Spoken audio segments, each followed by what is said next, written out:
Hanging your photos and art can be tricky, but it does not have to be. Our hanging hardware makes it simple to display your frame where you want.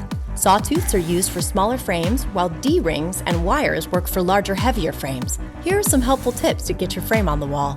To install a sawtooth hanger, you'll need a hammer, a measuring tape, and a pencil. First, mark your center point, and then line up the sawtooth hanger with the teeth facing the bottom of the frame.